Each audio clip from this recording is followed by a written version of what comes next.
কি দেওয়া যায় না?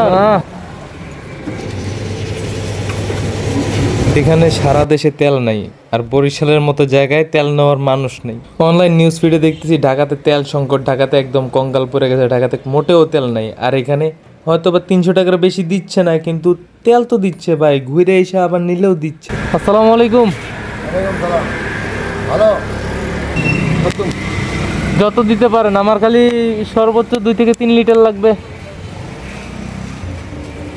এর বেশি দেওয়া যায় না। আর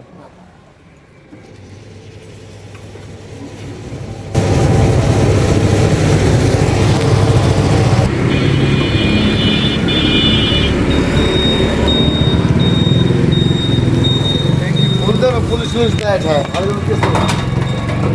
আবার ঢাকা যাইতে হইব না? ঠিক আছে কাকা, ধন্যবাদ। আল্লাহ হাফেজ। আল্লাহ হাফেজ। আসসালামু আলাইকুম।